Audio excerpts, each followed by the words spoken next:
Bom sábado.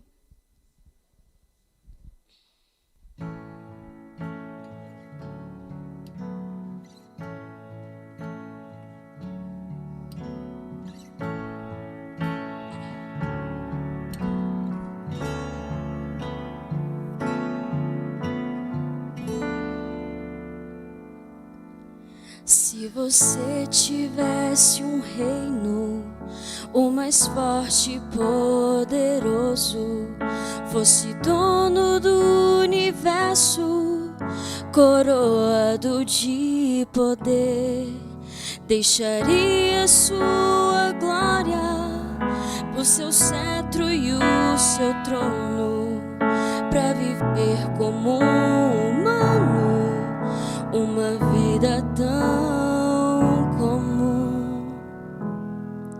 Se você tivesse anjos respondendo ao seu comando e riquezas infindáveis, maravilhas sem igual, deixaria esta terra pra ser pobre e humilhado e sofrer até a morte por um pecador qual eu. Mas ele escolheu, ele não hesitou e veio aqui morrer e tomar meu lugar. E o perdão que me livrou foi comprado lá na cruz e marcado está nas mãos de meu Jesus.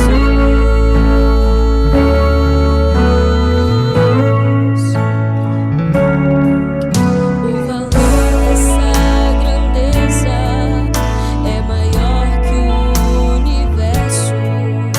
Não há nada que explique o tamanho desse amor. Tantos livros e poemas, tantas músicas e temas, mas jamais será possível expressar o seu valor, pois ele escolheu, ele não hesitou e veio aqui morrer e tomar meu lugar. E o perdão que me livrou foi comprado lá na cruz e marcado está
Graças a Deus. Bom, chegamos a um momento tão especial, que é o momento da nossa meditação, né, de recebermos a direção do nosso Deus. E hoje nós estamos recebendo aqui um convidado todo especial, que é o pastor Cláudio, nosso departamental aqui da nossa Associação Paulista Sul, que cuida do departamento de desbravadores, aventureiros, que é uma enorme responsabilidade que nós sabemos que o pastor tem. Mesmo na pandemia, o pastor Cláudio encontrou os meios de continuar o trabalho, né, pastor, do clube, e a gente tem visto ali o empenho do pastor, como também da secretária Vânia. Então, pastor, agradeço ao senhor pelo convite, pelo senhor ter recebido o nosso convite. E, por favor, pastor, eu queria entregar para o senhor uma lembrança, uma pequena lembrança aqui da nossa igreja, já que é a primeira vez que o senhor está vindo aqui, né, pastor?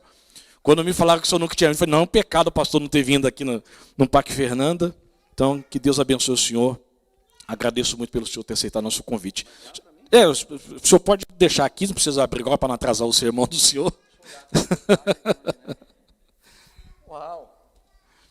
É uma lembrança nossa aqui da igreja do Parque Fernanda. Amém, gente? Pastor, fica à vontade e agradeço o senhor mais uma vez. Bom, muito obrigado. Não precisava do presente, mas eu vou levar embora mesmo assim. Né? Porque a gente fala que não precisa, então deixa, né? Alguém fala na porta, para usar que não precisava, deixa aí. Não, mas eu vou levar, tá? De fato não precisava, mas ainda assim eu vou levar. Obrigado, Ivan, obrigado pelo convite. Primeira vez aqui na igreja do Parque Fernanda. Eu descobri até agora há pouco que eu não sabia nem o endereço da igreja. Aí o Ivan me passou o endereço. Essa igreja, pastor Juvenildo, né? Um grande amigo, assim, Juvenildo, nós temos uma história, assim, um cara que eu gosto demais, me ajudou muito na minha formação e até aqui tem ajudado. Eu fico feliz por estar aqui na igreja dele e ser recebido por vocês tão carinhosamente. Irmãos, pois bem, como o Ivan disse, hoje eu cuido do departamento dos bravadores e aventureiros. Hoje nós temos uma doação de sangue lá na associação. Hoje nós chegamos lá às 6h50 da manhã para preparar as coisas, e aí chegou o banco de sangue, montou ali um pequeno hemocentro, e está bonito de ver, viu? A nossa juventude ali, os meninos e meninas chegando com seus lenços, e nós esperamos uma média de pelo menos umas 130 pessoas passem por ali, e que pelo menos dessas 130, pelo menos umas 100 delas consigam doar. Porque você sabe que nem todos que vão à doação de sangue conseguem, né? Às vezes é uma anemia, uma coisa assim que nem sabia que tinha, e na hora ali, naquele testezinho, detecta um problema. Então a gente fez uma margem aí de 30%. Eu espero que pelo menos umas 100 bolsas de sangue possam ser arrecadadas ali. Nossos bancos de sangue estão embaixo, assim. Conversava com o médico agora, o médico do hospital, no Hospital São Lucas, e ele me agradeceu um monte, assim, porque ele disse que realmente os bancos de sangue da cidade de São Paulo, tanto dos hospitais particulares como dos hospitais públicos, os hemocentros, no modo geral, estão precisando. Então, se você puder, tiver aí oportunidade, faça uma doação, não precisa ser hoje, mas programe-se para isso, para que outras pessoas possam ter vida também. Feito isso, vamos para o texto. Hoje nós vamos estudar um pouquinho o Antigo Testamento. Eu sou apaixonado pelo texto. Eu acho que o texto fala, né? A gente ouve muito falar que a Bíblia é a palavra de Deus, e não tenho dúvida nenhuma disso. Ela é, mas ela, no sentido stricto sensu, ela contém a palavra de Deus. E a Bíblia, como todos os outros livros, ela foi construída numa língua, né? Não foi na nossa, nós temos uma tradução, uma tradução tardia. Provavelmente você deve estar usando uma Bíblia de Almeida, né? João Ferreira de Almeida. João Ferreira de Almeida, ele não era cristão, ele era católico, e ele fez a tradução do texto dentro do que ele podia, melhor possível. Então nós usamos um texto traduzido, mas mesmo o texto traduzido, ele ainda tem o seu valor semântico. Então nós vamos ver algumas coisinhas no texto hoje bem interessantes. Eu começo em Gênesis capítulo 15. Está tendo uma novela, inclusive, aí com esse nome, né? Novela de Gênesis. A minha filha está fazendo estágio num lugar lá onde ela faz estágio. E todo dia os pessoal é uma clínica veterinária pergunta alguma coisa em relação ao texto. Esses dias ela me ligou.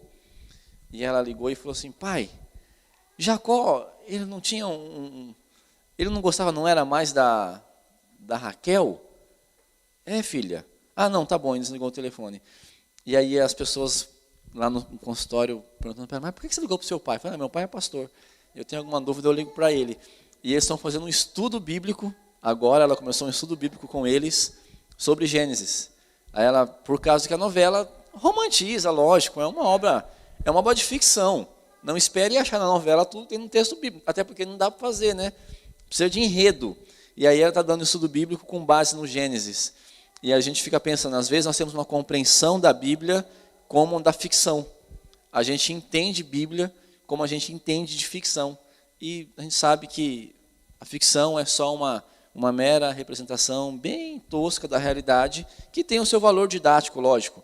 Mas nós vamos estudar o texto de acordo com as histórias e não de acordo com a novela.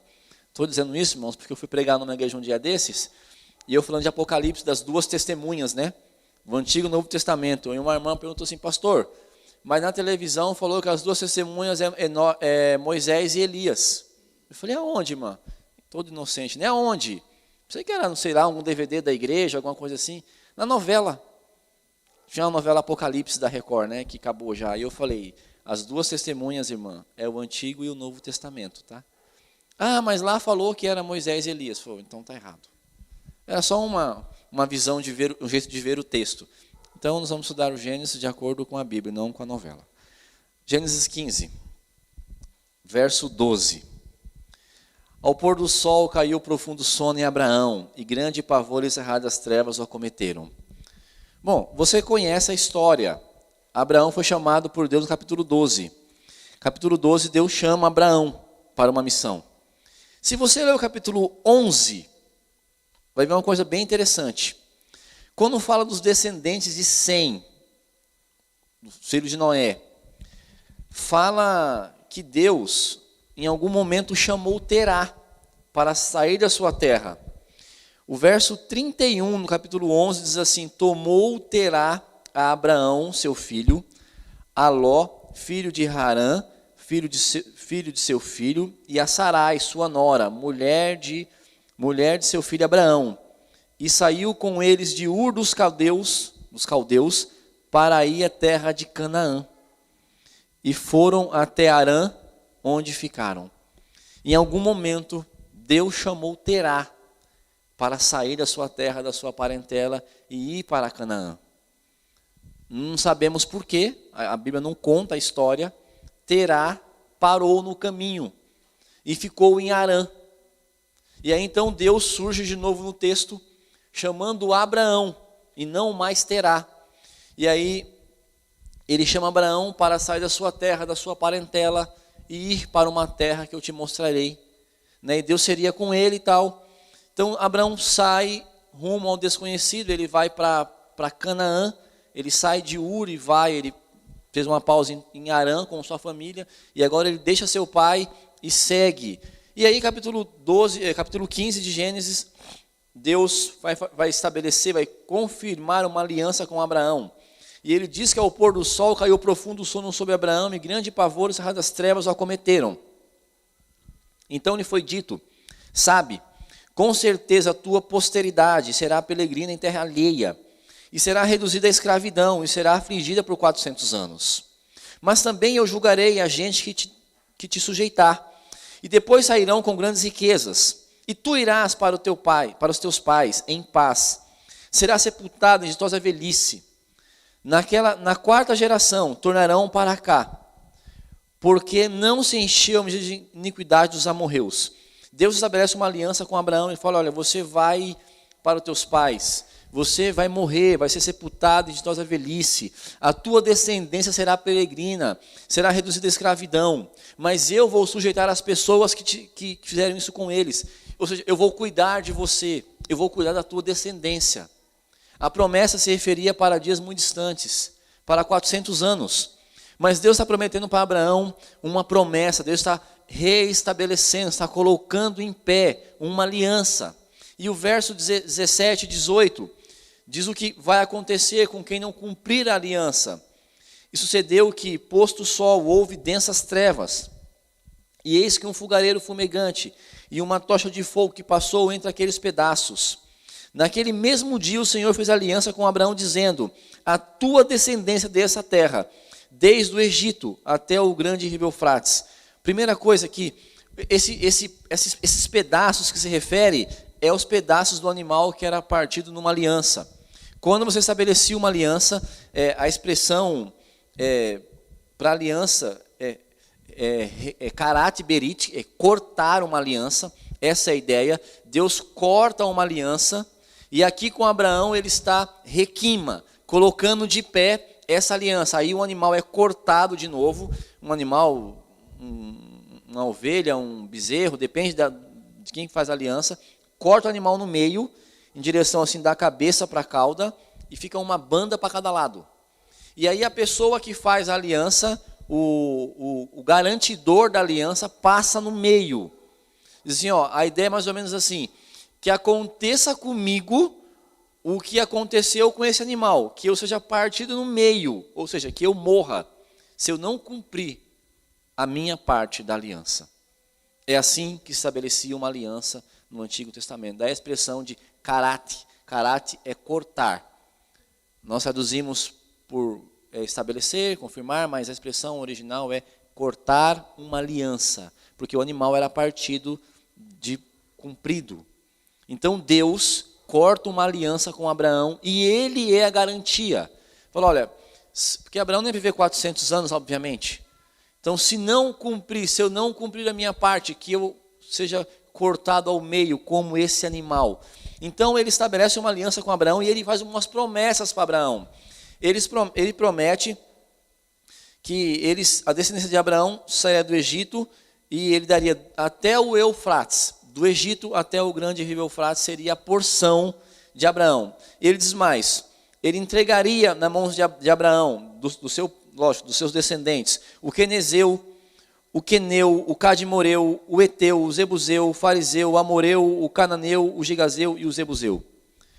Então a promessa ela continha algumas coisas. Ela continha uma peregrinação, continha uma escravidão, continha um sepultamento em paz, morreria em ditosa velhice, mas Deus ia julgar as pessoas que o escravizaram, eles sairiam de lá ricos, e alguns povos se uniriam a eles.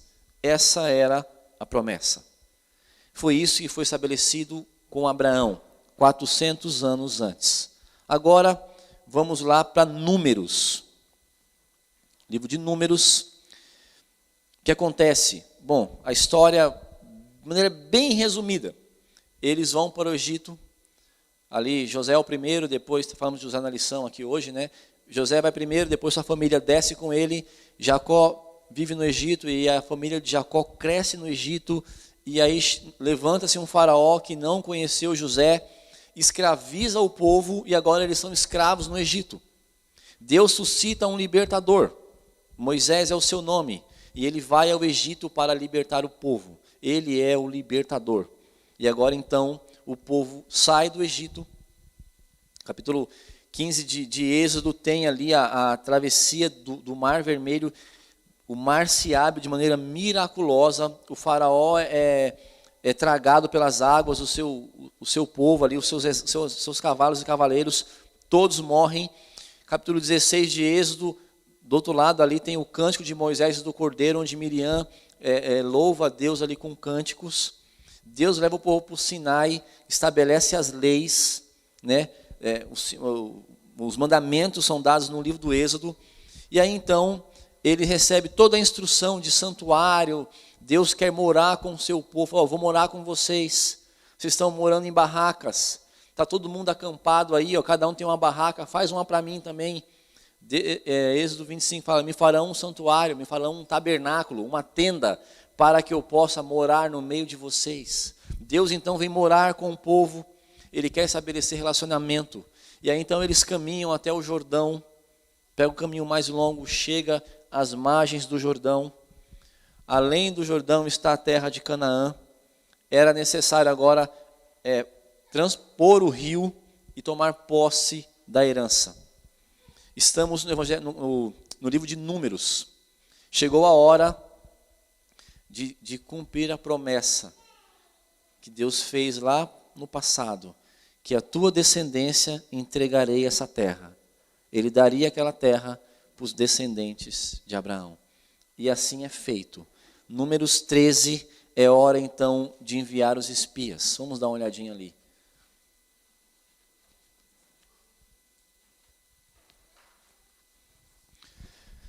Disse o Senhor a Moisés, verso 1, envie homens que espiem a terra de Canaã, que eu hei de dar aos filhos de Israel. De cada tribo dos seus pais, envie um homem, sendo cada um deles príncipe entre eles. E aí vai ter uma lista de espias. Eu quero chamar a atenção a um nome, o verso 6. Da tribo de Judá, o livro diz assim, Calebe, filho de Jefoné. Calebe, filho de Jefoné. Ele é enviado da tribo de Judá.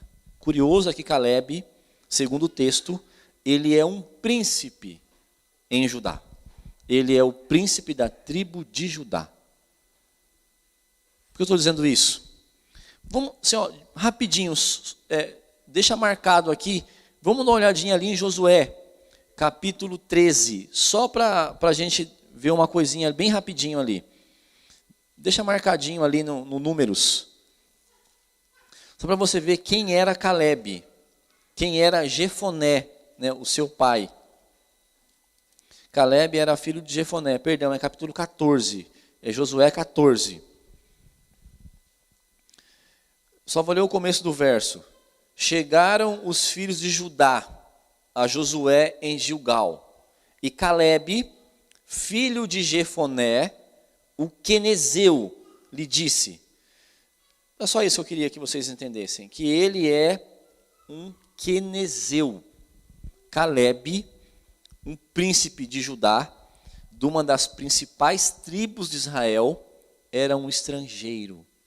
Ele era um quenezeu. A promessa de Deus para Abraão, que eu li lá em Gênesis 15, diz que Deus entregaria para alguns povos. E um dos povos era o quenezeu. Nós temos aqui um cumprimento de uma promessa. Os quenezeus agora pertenciam ao povo de Deus. Calebe era um estrangeiro. Ele era um quenezeu. E ele é enviado como um espia. 12 homens são enviados para espiar a terra.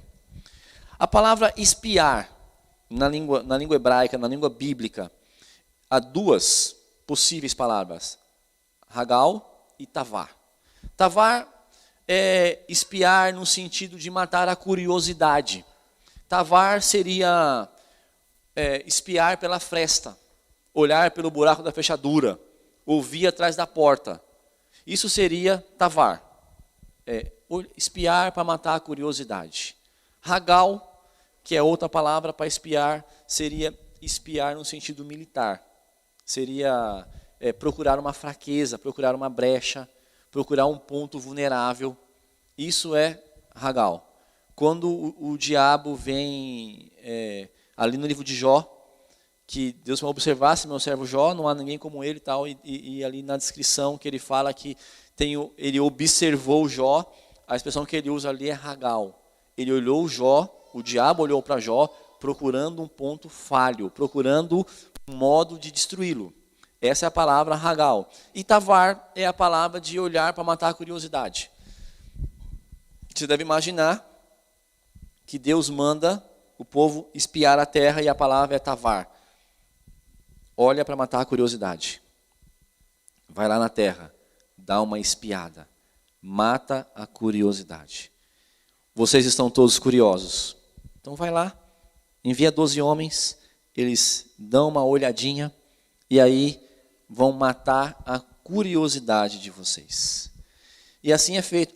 O curioso também, lá em Josué capítulo 2, quando os espias são enviados de novo a Jericó, aí não é mais tavar, aí é Hagal, porque Deus vai destruir a cidade. de maneira militar. E aí quando vai lá no caso de Raabe, lembra a história de Raabe? A prostituta que aparece no muro da cidade, fala com os homens, ali a palavra não é mais tavar, ali é Ragal. Eu vou destruir. Olhe, procure uma fraqueza, porque nós vamos destruir a cidade. Então os homens são enviados, 12 homens são enviados até a cidade de Canaã e eles vão espiar a terra. Agora olha que curioso, Números 13, verso 17 e 18. Diz assim, Moisés falando, enviou-os, pois, Moisés a espiar a terra de Canaã. E disse, subi ao Neguebe e penetrai nas montanhas. Olha a instrução de Moisés. Vede a terra, que tal é, e o povo que nela habita, se forte ou fraco, se pouco ou muito. Qual é a terra em que habita, se boa ou má? Os que tais são as cidades em que habita, se arraiais ou fortaleza. Também qual é a terra, se fértil ou estéril, se há nela matas ou não. Tende ânimo e trazei do fruto da terra. Era aquele dia, o dia das primícias das uvas. Deus disse uma coisa e Moisés disse outra. Moisés, ele fez um acréscimo. Deus mandou os homens espiar a terra e Moisés já foi além. Sabe? Ver o fruto, ver a pessoa, ver quem mora, ver quem não mora, ver se a terra é fértil, ver se é estéril. Eu já tinha falado que a terra mana leite e mel. A terra era uma terra boa. Não precisava desse acréscimo. Né? Moisés, ele colocou mais ênfase na história. E aí então, o povo vai à terra. Caleb, Josué e companhia vão espiar a terra. Como eu disse, Caleb é um estrangeiro. Ele não pertencia à linhagem de Judá. Ele não era um filho de Israel. Ele era um quenezeu, um estrangeiro. Capítulo 13 de Números ainda, verso 26. 25. Ao cabo de 40 dias voltaram de espiar a terra. E caminharam e vieram a Moisés e Arão e toda a congregação dos filhos de Israel no deserto de Parã e Cádiz. Deram-lhe conta, e ele a toda a congregação e mostraram-lhe o fruto da terra. Eles trouxeram o fruto da terra. Verso 27. Relataram a Moisés e disseram, fomos à terra que nos enviastes, e verdadeiramente mana leite e mel. Este é o fruto da terra. Lembra daquelas bíblias infantis? Acho que os mais velhos vão lembrar, né? Mostrava os homens chegando assim com um cacho de uva bem grande, né? 4 homens para carregar um cacho de uva. Aquelas as belas histórias da Bíblia, né? Aquele livro antigo. E os homens chegavam assim, ó, com um cacho, assim, um cacho cada uva, né? E isso vem à memória agora, essa lembrança da infância, dos primeiros livros infantis. E aí então os homens trouxeram o fruto da terra. E é o verso 28. Aqui começam os problemas. O povo. E aí, vírgula, porém, ou mas. Eles usam aqui uma conjunção adversativa. Na língua portuguesa existem várias conjunções. Elas servem para unir orações, unir as frases. Essa é uma conjunção adversativa. Mas, porém, entretanto, todavia. Eles apresentam uma conjunção adversativa. Em hebraico, essa palavra éfes. Éfes é uma conjunção adversativa. Olha, fomos à terra. A terra é boa. Olha, verdadeiramente a terra mana leite e mel. O povo, vírgula, porém, mas, todavia, entretanto, é muito poderoso. Eles introduzem a conjunção adversativa e o discurso muda. A história toma uma outra proporção. As coisas mudam. O povo, porém, que habita nessa terra é poderoso. As cidades muito grandes e fortificadas, são no verso 28. Também vimos ali os filhos de Anak, verso 29. Os amalequitas habitam na terra do Neguebe, os heteus, ebuseus, amorreus, habitam nas montanhas. Os cananeus habitam no pé do mar e pela ribeira do Jordão. Aí o verso 30.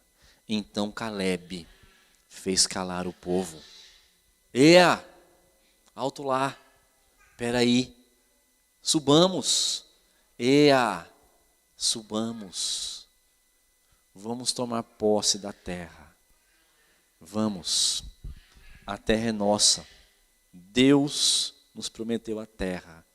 E o verso 30 ele diz, subamos e possuamos a terra, porque certamente prevaleceremos contra ela. Verso 31, porém os homens que com ele tinham subido disseram, não podemos subir contra aquele povo, porque ele é mais forte do que nós. Porque eles, né? Porque eles, ou porque é mais forte do que nós. Que triste, irmãos. E aqui nós temos uma tradução dúbia no texto.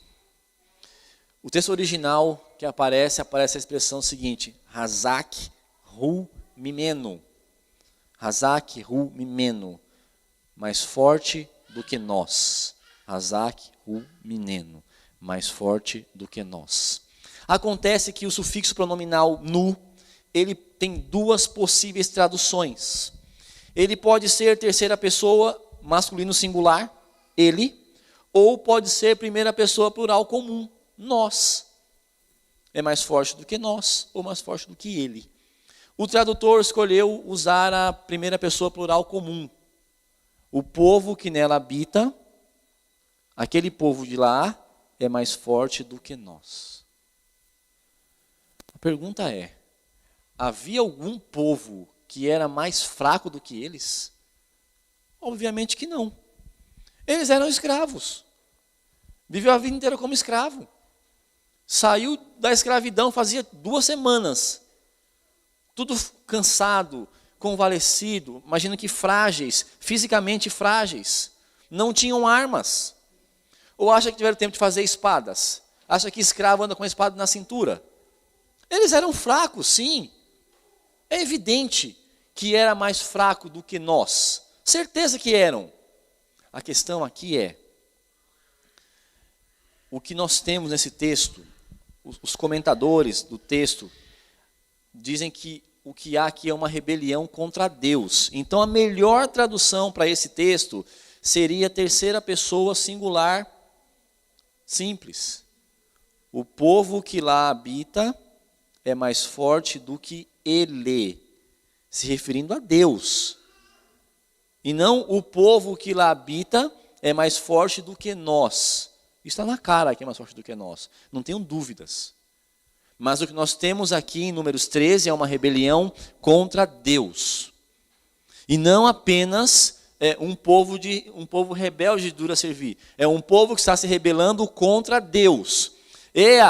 Caleb falou, subamos. Vamos tomar posse da terra. Então os espias fez calar Caleb, falou, cala a boca, rapaz, fica quieto. Nós não podemos subir, porque o povo que lá habita é mais forte do que ele, se referindo a Deus. Temos claramente uma rebelião no texto. Olha só, os capítulos seguintes, 14, começa com uma sedição, a sedição do povo. E aí essa sedição, ela vai até o capítulo 16. Capítulo 16 tem uma rebelião contra Deus. Quem lidera a rebelião? Corá, Datã e Abirão. Eles começam uma rebelião contra Deus. No verso 12, 16, 12, Números 16, 12, diz assim, mandou Moisés chamar Datã e Abirão, filho de Eliabe. Porém eles disseram, não subiremos. Verso 13, porventura, é coisa de somenos, que nos fizesse subir de uma terra que mana leite e mel, para fazer-nos morrer nesse deserto? Senão que também te fizesse príncipe sobre nós? Vamos entender isso aqui, queridos. Vamos fazer aqui uma recapitulação. Da onde que Datã e Abirão e Corá vieram? Eles estavam aonde? Antes de estar no deserto? No Egito. O que eles faziam no Egito? Eram escravos. O que faz um escravo? Basicamente 2 coisas, apanha e trabalha. Só isso. O cara estava no Egito, o cara era um escravo no Egito, e disse para Moisés: não é de somenos que nos fizeste subir de uma terra que mana leite e mel, para morrer no deserto. Ele estava no deserto, ou no Egito, era um escravo no Egito. Apanhava o dia inteiro, e quando estava apanhando, estava trabalhando. E aí ele diz que estava numa terra que mana leite e mel, e agora veio morrer no deserto. Isso é a inversão da mentalidade. Queridos, quando os irmãos de José, só um parênteses aqui, quando Judá, que foi dele a ideia de vender Moisés ou José como escravo, não foi para poupar a vida dele não, viu? Foi para gerar sofrimento. Porque melhor seria morrer do que ser vendido como escravo. Era melhor a morte do que a escravidão. E aí o imbecil do Datã diz que estava numa terra que mana leite e mel, e agora vai morrer no deserto. Eu já estava, Moisés, na terra que mana leite e mel.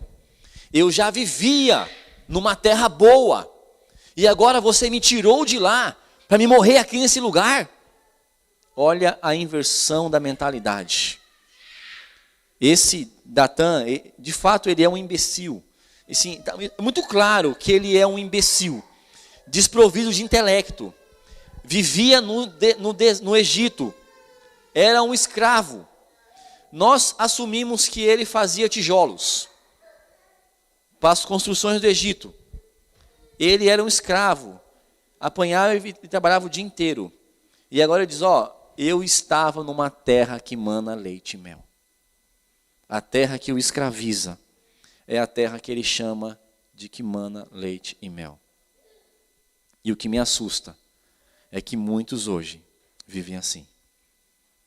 Essa terra que nos escraviza, essa terra que nos faz mal, essa terra que nos maltrata. Alguns acham que é a terra que mana leite e mel. Não é, queridos. Essa é a terra que nos escraviza. Terra que mana leite e mel é a Canaã. É para onde vamos. Mas tem pessoas que não estão nem preocupadas. Não estou falando de gente da igreja, não estou falando de todo mundo, não. Nosso povo, que está tão bem aqui, porque acha que tem um certo conforto, tem o seu cantinho, o seu teto, tem o seu meio de locomoção, tem o seu casaco. E eles acham que essa é a terra que mana leite e mel. Semana passada eu vi uma reportagem que 2 pessoas, 2 moradores de rua, morreram de frio na cidade de São Paulo. Então, que loucura isso. Não morreu de fome, não morreu porque estava doente, não morreu de Covid, não morreu atropelado, não morreu, ele morreu porque ele não tinha um casaco. Ele morreu de frio, porque ele não tinha um casaco. E tem gente que acha que essa é a terra que mana leite e mel. Essa é a terra que nos escraviza, que judia de nós. Essa é a terra que nos maltrata. E muitos de nós, como Datã, Corá e Abirão, estamos dizendo, não, eu já estou na terra boa. Senhor, fique tranquilo. Nem estou pensando em ir para o céu agora, porque está muito bom aqui. Não se iluda. Essa é a terra que nos escraviza.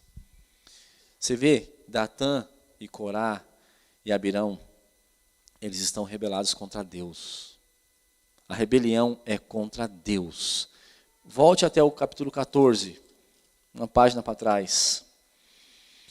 Josué, filho de Num, 14, verso 6. Josué, filho de Num, e Calebe, de Jefoné, entre os que espiaram a terra, rasgaram suas vestes e falaram a toda a congregação dos filhos de Israel, dizendo, a terra pelo meio do qual passamos a espiar, é terra muitíssimo boa. Se o Senhor se agradar de nós, então nos fará entrar nessa terra, e nola dará, terá terra que mana leite e mel. Verso 9. Tão somente não sejam rebeldes contra o Senhor. Veja, a rebelião é contra Deus. Tão somente não sejam rebeldes contra o Senhor. E não temais o povo dessa terra, porquanto, como pão, o podemos devorar. Retirou-se deles o seu amparo. O Senhor é conosco. Não temas. Mas o povo é rebelde. Verso 10. Apesar disso, toda a congregação, veja, não é só os espias agora, toda a congregação disse que os apedrejassem. Porém, a glória do Senhor apareceu na tenda do encontro. E Deus falou: Moisés, até quando você vai ter dó desse povo, Moisés? Deixa eu matar. Deixa eu destruir. Deixa eu acabar com eles. E Moisés arrazoando com Deus: Senhor, faz isso não, porque se eu fizer isso, o que vão dizer? Deus tirou do Egito para matar no deserto. Senhor, matar esse povo agora vai depor contra você. Você tirou do Egito para morrer no deserto? Deus estava indignado com a incredulidade do povo. A glória do Senhor apareceu na tenda do encontro. Porque na mentalidade daquele povo, os cananitas eram mais poderosos do que Deus. Inversão da mentalidade. O povo que naquela terra habita é mais forte do que ele, se referindo a Deus. Na história paralela que nós temos aqui, essa eu quero ler com vocês, Josué capítulo 2. Quando eles voltam na terra para conquistar a terra, Josué 2, verso 8, os espias são enviados à terra. Raabe, bom, você conhece a história, ela dá um relato. Olha o que ela diz no verso 8. Antes que os espias se deitassem, foi ela ter com eles no eirado. Ele disse, olha só o que Raabe disse: bem sei que o Senhor vos deu esta terra, e que o pavor que infunde cai sobre nós, e que todos os moradores da terra estão desmaiados. Olha isso aqui, irmãos, verso 10. Porque temos ouvido que o Senhor secou as águas do Mar Vermelho diante de vós, quando saís do Egito. E também que o fizestes aos 2 reis amorreus, Seom e Og, que estavam além do Jordão, os quais destruístes. Raabe, uma estrangeira, testemunha do Deus vivo. 45 anos depois, ela testemunha do Deus vivo. Raabe não era uma descendente, uma estrangeira. Fala do que Deus fez. Aqui, queridos, nós temos em destaque a fé dos estrangeiros. Números, lá no que eu li, não vou voltar lá agora não, 14, versos 6 a 9, que fala que o povo queria apedrejar Josué e Calebe, por causa da fé de Calebe. Calebe, um estrangeiro. No Novo Testamento, quando a gente olha ali em Mateus 15, nós temos a mulher Cirofenícia, que ela vai até Jesus. Pedro fala, Senhor, manda essa mulher embora. E ele fala, olha, eu fui enviado aos filhos de Israel, não aos cães. E ela diz, mas aos cães, aos cachorrinhos, é dado a comer as migalhas que caem da mesa. Jesus exalta a fé daquela mulher, uma mulher Cirofenícia. Em Mateus capítulo 5, tem a cura do servo do centurião. Jesus vai até a casa do homem e fala, vou até a tua casa curar o teu servo. Ele fala, não precisa ir não, basta falar daqui, porque eu sou homem de autoridade, eu digo para esse vai e ele vai. Se você falar para ele curar, ele vai curar lá onde ele está. E Jesus diz, nem em Israel encontrei fé como essa. Mulher Cirofenícia, centurião romano, o quenezeu e a cananita. A fé dos estrangeiros. Muitas vezes, queridos, os de fora enxergam coisas que nós não enxergamos. Nós dissemos, Deus é grande, Deus é poderoso, mas o meu problema é muito maior. Deus é grande, Deus é forte, porém, nós usamos as conjunções adversativas, muitas vezes, para minar a fé, a nossa e a do outro. A fé dos estrangeiros, nessa história, nos ensina que o testemunho, muitas vezes, vem dos de fora. Volte a Números, vamos, mais uma coisinha aqui. Mais uma coisa que eu quero falar com vocês. Números 13 de novo. A fé dos estrangeiros, ela nos ensina muitas coisas importantes. Uma delas é a confiar em Deus. Números 13, o verso 2. Eu já li, vou ler de novo. Diz assim, ó, envie homens que espiem a terra de Canaã, que hei de dar aos filhos de Israel. De cada tribo de seus pais, envie um homem, sendo cada qual príncipe entre eles. O verso 12 começa uma construção, Shelah Lehá. Envie homens, envie para ti homens. É um tanto quanto peculiar essa expressão, Shelah Lehá.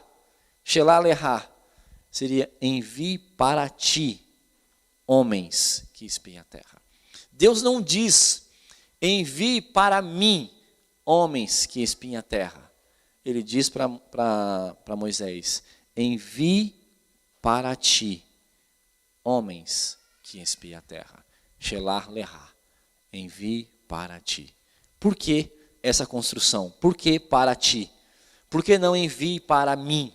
Por que envie para ti homens que espiem a terra? Qual é a lição aqui, queridos? Deus envia os espias por causa do povo e não por causa dele. Era o povo que precisava. Por quê? Por que ir até lá? Qual o propósito? Qual era o plano? Como a palavra diz, matar a curiosidade, ver e contar. Vai lá, olha, conta. Você vai criar expectativa. E secundariamente, você vai criar bom comportamento. Quem nunca fez isso com o filho? Qual o pai que nunca fez isso com o filho? Que você disse para o teu filho assim, ó, se você passar de ano, ou tirar boas notas, ou, sei lá, se comportar, enfim, você vai ganhar o videogame, a bicicleta, ou sei lá o quê. Por que você faz isso com teu filho? É barganha? Em tese sim, mas não é só pela barganha. Você faz por duas coisas. Você quer criar nele uma expectativa, primariamente, e secundariamente, criar nele bom comportamento. Fala, ó filho, se você tirar 10 nesse bimestre aí, passar direto, né, sem ficar de recuperação, eu vou te dar o brinquedo que você tanto quer ali, sei lá o que ele quer. O skate, o patins, a bicicleta. Você quer duas coisas, criar expectativa nele e bom comportamento. É isso que você quer fazer, criar expectativa e bom comportamento. E aí Deus fala, envie para ti homens que espiem a terra. Ele quer criar expectativa. Ele quer que o povo fique alvoroçado. A ideia é simples, vai lá, olha, volta e conta. Shelah Lehá, envie para ti. Criar ansiedade. Ele queria que o povo se maravilhasse com a terra. Se maravilhem com o que eu tenho para vocês. Lembre-se, eles viviam no Egito. Eles eram escravos no Egito. O que eles conheciam era barro, areia, era água, era lama, era palha. Era disso que eles viviam. E agora vai para uma terra que mana leite e mel. Campos verdes, uvas e tudo maravilhoso. Criar bom comportamento, criar expectativa, criar ansiedade. O plano de Deus era, os espias chegam na terra e falam, ó, a terra que nós somos lá é assim, assim, assim. A terra tem isso, isso e isso. Qual a ação que Deus esperava do povo? Pega a mochila, desmonta acampamento, vamos embora, vamos para Canaã, a terra é nossa. Quem já fez caminhada sabe como é. Quando você está fazendo uma caminhada, na última que eu fui, estava eu e o pastor Juvenildo, a gente fazia, vamos fazer uma pausa aqui, João. João era o nosso guia. Aí a gente sentava, tira a mochila das costas, dá um alívio. Aí ele falava assim, ó, carregar, era hora de levantar, pôr a mochila, porque ia romper em caminhada. Era isso que Deus esperava do povo. Levantar-se, coloca a mochila, nós vamos romper em caminhada. Próxima parada, Canaã. Vamos direto para aquela, a terra é nossa. Vamos direto para lá. Lá é a nossa próxima parada. Mas o que aconteceu então foi ao contrário. O povo que lá mora é mais forte do que Deus. O povo que lá habita é mais forte do que Deus. Fé está baseada em 2 pilares. Nunca se esqueçam disso, queridos. Fé está baseada em 2 pilares. Memória e esperança. Memória e esperança. A fé de Raabe, a fé de Calebe, a fé do centurião romano, a fé da mulher sírio-fenícia está baseada em 2 pilares, memória e esperança. Raabe diz, nós temos desmaiados de medo, porque nós vimos o que Deus fez para vocês e por vocês. Memória. E nós sabemos o que Ele fará, esperança. A mulher sírio-fenícia, mas aos cães é dado comer as migalhas, as sobras. Por que ela falou isso? Porque ela já viu alguma coisa no passado, memória. E aí ela tem a esperança. O centurião romano, não precisa na minha casa não, só fala. Porque você é homem de autoridade, eu sou homem de autoridade também. Memória e esperança. A fé de Calebe é uma fé baseada na memória e na esperança. Fé está baseada em 2 pilares, memória e esperança. Tem um rabino, chamado Abraham Yeshua Heschel. Ele diz que fé é história.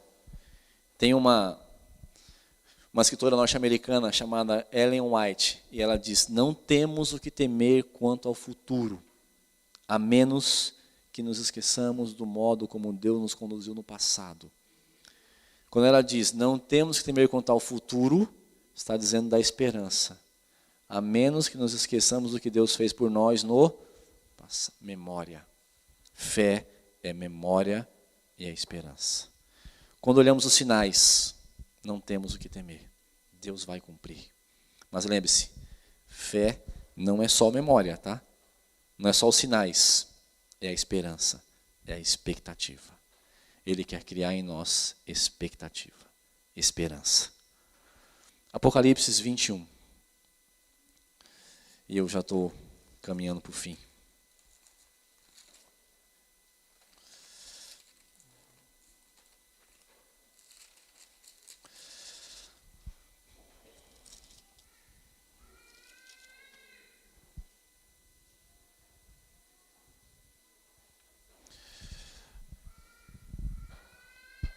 Apocalipse 21, verso 1.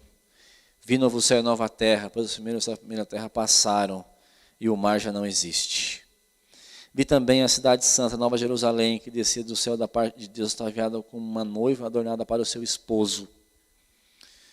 Qual era o plano de Deus quando mostrou para João essas coisas? Que ele espiasse a terra. João foi o último espia. Deus chamou João. Vem cá. Eu vou te mostrar uma coisa. Sobe aqui. O que Deus faz? Ele tira o véu. Como é que é a palavra tirar o véu em grego? É apocalipse. Tirar o véu. Nós traduzimos por revelar, revelações. Deus chama João, fala, vem cá. Vou te mostrar uma coisa. E aí João vai. E Deus tira o véu. E começa a mostrar para João as coisas. Olha essa cidade aqui, ó. Olha esse lugar aqui, ó. E aí então ele começa a contar a visão. E chega no final do livro, ele fala que viu novos céus e nova terra. Depois do primeiro céu e a primeira terra passaram. Ele fala que o mar já não existe. Mar não é literal. João está numa ilha. Ele está em Patmos. E do outro lado do mar está as pessoas que ele ama. Está os seus queridos. E ele só podia ver de longe. Porque havia uma separação. Que era o mar. Quando ele fala, olha, vi novo céu, nova terra, porque o primeiro céu e a primeira terra passaram e o mar já não existe. Ele se refere à separação. Ele fala, a separação já não existe. Nada mais nos separam. E ele está dizendo desse lugar maravilhoso, e lá não haverá mais morte, não haverá mais pranto, não haverá mais dor. Ele fala das coisas que haverá nesse lugar. E aí então, o verso 5 diz, e aquele que está sentado no trono disse, eis que faço nova todas as coisas. E acrescentou, escreve, porque essas palavras são fiéis e verdadeiras. Deus chama o seu último espia, João. Manda ele dar uma olhada na terra. Fala, olha bem, vê tudo. E ele fala depois no final, escreve. Escreve, porque essas palavras são fiéis e verdadeiras. Deus está dizendo para João assim, ó, conta para a igreja. Conta para os meus filhos, para o meu povo, o que eu vou fazer por eles. Conte para eles o lugar que eu tenho separado para cada um. Conte para ele das moradas que há na casa do meu pai. Conte tudo, João. Não esconda nada. Escreve. Porque são palavras fiéis e verdadeiras. É isso, queridos. João viu a Canaã celeste, deu uma boa olhada e voltou para contar. Ele voltou para contar para mim e para você. Porque assim como como Caleb, como Raabe, ele quer nos encher de esperança. Ele quer nos encher de esperança. A palavra esperança em hebraico é bitahon. Bitahon não é uma palavra passiva, é uma palavra ativa. Seria a melhor tradução, esperançando. Ele quer criar em nós essa esperança de uma maneira ativa. Ele quer que você continue esperançando a volta de Jesus. Ele quer que você continue esperançando o novo céu e a nova terra. Quer que você fique cheio de expectativas para morar na casa do Pai. Não se conforme com esse mundo, queridos, porque essa é a terra que nos escraviza. Essa é a terra que judia de nós. Nós temos um lugar preparado. Sabemos as dificuldades que há no mundo. Hoje nós vivemos aí com um vírus mortal. Nós vivemos no meio de uma pandemia onde muitas pessoas estão perdendo seus empregos. Muitas pessoas estão perdendo seus entes queridos. Eu perdi meu pai recentemente, no mesmo mês eu perdi 2 tios, 2 tias, um tio e meu pai, tudo num período de 30 dias. Eu sei que há muitas famílias enlutadas, eu sei que há muitas pessoas sofrendo, muitas pessoas com dor. Hoje eu sei que há muitas pessoas hospitalizadas, inclusive irmãos nossos. Mas a mensagem é, continue crendo, continue tendo esperança. Se não for nessa vida, se não for para essa vida, que seja para a próxima. O que não dá é para perder a esperança. Paulo disse, nossa esperança em Cristo se limita apenas a essa vida. Somos os mais infelizes dos homens. Fé é memória, mas fé é esperança. Lembre-se do que Deus fez e creia no que Deus fará. A sua Bíblia está cheio de histórias do que Deus fez. Mas aqui também está cheio de histórias do que Deus fará. Continue crendo, queridos. Mantenha sua fé ancorada em Cristo. Fé é memória, mas fé também é esperança. Continue esperançando. Ainda que as coisas estejam difíceis, continue esperançando. Continue crendo. continue ligado a Ele. Foi por isso que João olhou a terra, para contar para mim e para você, para criar em nós expectativa, para que nós desejo, para que nós fiquemos esperançando esse lugar maravilhoso que é a Canaã Celeste. E que Deus te abençoe, que Ele te cubra com o seu poder e te dê a paz. Nós vamos ver a mensagem musical agora e depois nós vamos juntos orar.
Uma chama viva vai aparecer. Nossos filhos e filhas irão profetizar. Nossos velhos sonharão e a igreja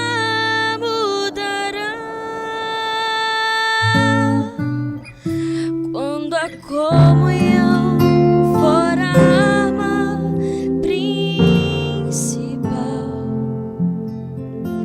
e a rotina desses dias sair do seu normal, descerá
Deus. Vamos encerrar com uma prece, vamos ficar em pé?